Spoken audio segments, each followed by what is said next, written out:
Mapagpala, mapagbiyaya at makadiyos po na hapon sa bawat isa. Ang iyong maglingkod ay dito po sa PICC.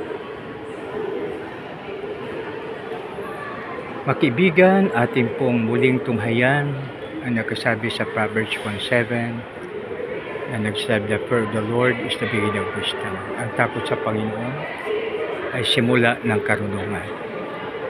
Makibigan, wag po natin kalimutan, ang takot sa Panginoon ay simula ng karunungan. Napakaganda pag tayo may takot sa ating Panginoon dahil bago tayo gagawa ng isang bagay, atin po munang tinitingnan, inaalaala na ang Diyos ay siyang nakatingin sa atin. Aking tulong na magawa natin ang pinakadakilang utos na love God with all your heart, with your mind, within your strength and within your soul. So dito makibigan, pag atin pong alaala yan, tapos nakalagay na mahalin natin ang ating kapwa tulad na ating sarili. So pag yan po makibigan, ang dalawang gabay na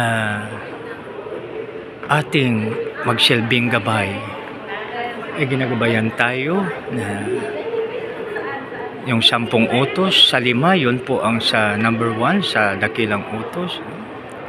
So love God with all your heart, with your mind, with strength and with your soul. Mahalin natin ating Panginoon buong puso, buong isip, buong lakas at buong kaluluwa.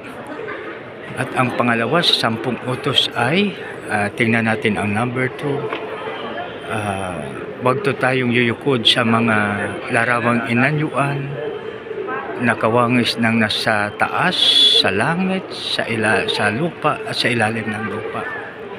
Pangatlo naman ay ang wag nating gawing biro ang pangalan ng ating Panginoon. Do not use the name of God in vain. Tapos pang-apat naman, parang bangko, remember the Sabbath day and keep it holy. At number 5 ay honor your father and mother. Yan po ang number 1, no? Na love God with your heart, with your strength, with your soul, and with your mind. So pag susundin natin yung ibig sabihin yung 5 na yun, ating binibigyan ng halaga. Yung sa number 2 naman na tungkol sa ating kapwa, mahalin natin ang ating kapwa tulad ng ating sarili. Ito naman po ay number 6 ay huwag tayong pumatay. Number 7, huwag mangalunya. Number 8, ang 8 parang salamin siya.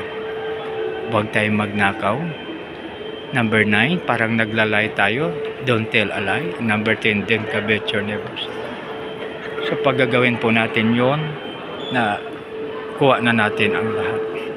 Isang maganda, mapagpala, mapagbiyaya at makadiyos po na hapon sa bawat isa. God bless us all.